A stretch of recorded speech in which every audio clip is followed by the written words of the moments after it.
Et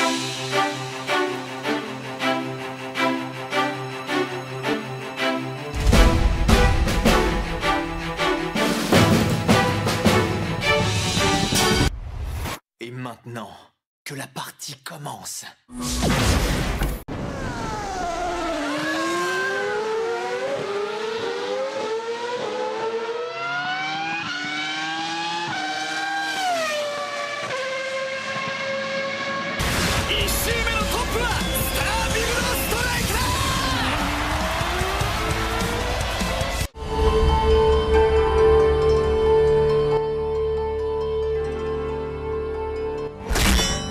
Tu peux m'appeler Mordred, le seul et véritable héritier du fameux roi des chevaliers Arthur Pendragon. Je suis l'arbitre de la guerre du Saint Graal, Jeanne d'Arc. Es-tu bien conscient de la portée de ton insubordination? Bonjour à tous, aujourd'hui TTF Larson a l'immense honneur de vous présenter un duo de choc tant attendu enfin, Jeanne d'Arc et Mordred en version racing. Ah, ces deux belles sublimes beautés s'en sont fait attendre puisqu'initialement elles étaient prévues pour fin février et puis au final c'est 4 mois plus tard que nous avons ces deux beautés suite au Covid-19 qui a eu beaucoup de retard dans les expéditions et puis la société qui avait fermé provisoirement. On peut voir que le packaging est à l'effigie comme si nous y étions dans un circuit de compétition de course, donc au niveau des damiers, au niveau des couleurs, l'étendard de Jeanne, les tenues. Du coup on va passer à un déballage en mode ultra rapide.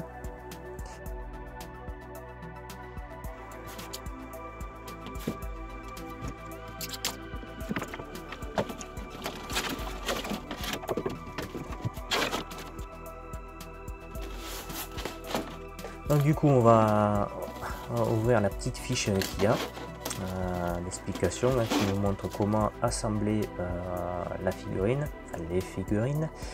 Donc on peut voir sur le petit manuel comment mettre l'étendard de Jeanne, comment mettre le pied de Mordred. Voilà, c'est donc tout simple, hein. Donc en gros c'est Mordred qui tient tout l'ensemble. On enlève le blister et on a un petit scotch qui fait de la résistance comme d'habitude. Du coup on va montrer plus en détail le socle à l'effigie d'un, on va dire, d'un podium, voilà. Donc avec au milieu une bande noire un peu type couleur carbone, hein.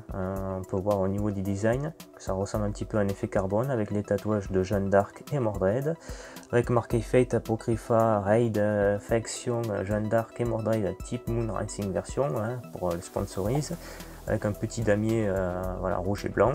Voilà, comme c'était une compétition de course. Maintenant les deux beautés, voilà. Voici Mordred et Jeanne d'Arc. On peut voir que les deux figurines, dès qu'on les sort du blister, sont collées l'une à l'autre. Déjà c'est un bon point, donc ça évitera qu'elles tombent par terre. Donc c'est Mordred qui tient le tout, hein, donc Jeanne qui tient Jeanne. On va passer au niveau de son étendard à Jeanne. Donc on peut voir qu'il y a un second blister qui contient le drapeau de Jeanne. Évidemment lui aussi bien scotché. Donc on peut voir qu'ils n'ont pas lésiné sur les protections. Donc on enlève un blister et on a un deuxième blister par dessus pour protéger l'étendard. Comme quoi vous voyez que la protection est maximale pour ces figurines.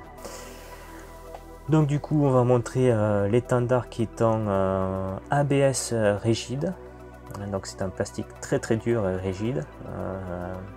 Et donc il faut savoir que le manche de l'étendard là est en ABS rigide, qu'on peut le voir, avec je crois une petite tige métal au bout de la fixation. Par contre, oui c'est une tige métal au bout. L'autre partie de l'étendard, il faut faire très attention, celle que je vais vous montrer, voilà, avec la pointe.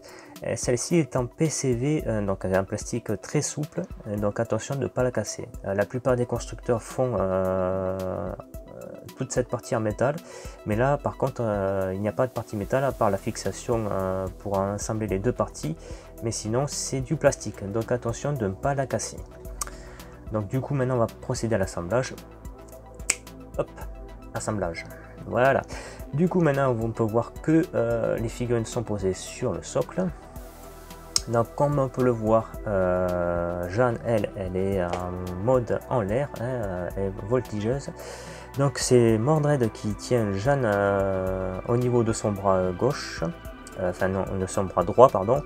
Et donc il y a une fixation évidemment qui rentre dans le dos de Jeanne, et on a la jambe de Jeanne qui est, voilà, où il y a une fixation discrète, on va dire, qui rentre dans la cuisse de Mordred. Voilà, ça se voit pas. Donc tout a été bien pensé au niveau de la fixation des deux figurines. La seule qu'on peut voir, vous voyez, au niveau de l'étendard, une tige disgracieuse métal, voilà, bon, qui permet de tenir l'étendard. Seule pièce qu'on voit un petit peu trop apparente. Nous avons une autre pièce qui était dans le blister que je n'ai pas mis parce que je ne jugeais pas la peine de mettre. Une petite pièce métal acrylique qu'on se met sous la bottine de Jeanne, donc sous sa bottine droite. Mais bon, comme elle tient très bien les figurines, donc je ne l'ai pas mis. Donc ceux qui veulent le mettre, vous pourrez le mettre, mais bon, ça fait pas très joli. Alors, du coup, on va se rapprocher. On peut voir, vous voyez, au niveau des corsets, marqué Fate Apocrypha. Donc, tout est bien détaillé au niveau des tenues. Vous voyez, on a quand même de la qualité. Hein. Et, il y a marqué Time Ride. Donc, on a vraiment une très belle finition. Au niveau des personnages, vous voyez, fermeture éclair, c'est pareil. Tout est bien détaillé. Au niveau du paint aussi, on a des dégradés de couleurs. Au niveau des cheveux, vous pouvez voir. Au niveau des vêtements. Donc on a vraiment pour notre argent. Donc du coup évidemment je ne pouvais pas mettre la voix de Onizuka, c'était obligé. La tentation était beaucoup trop grande vu la tenue des personnages. Oh regardez-moi ce joli petit lot, et on voit que le haut.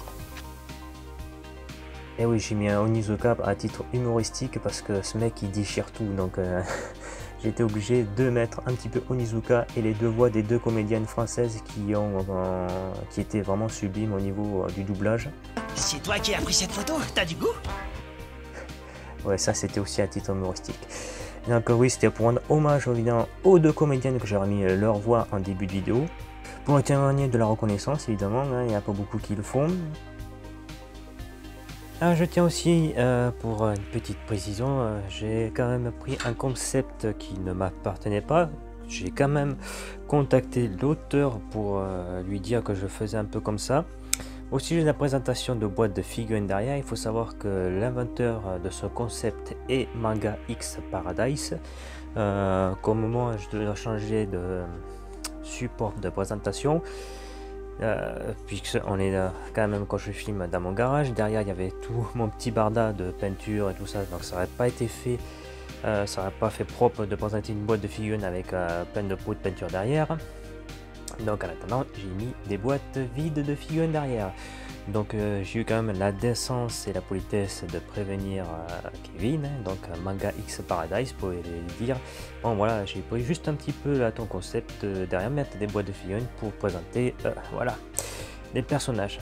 Beaucoup prennent des concepts de d'autres youtubeurs sans les avertir et ce n'est pas très poli.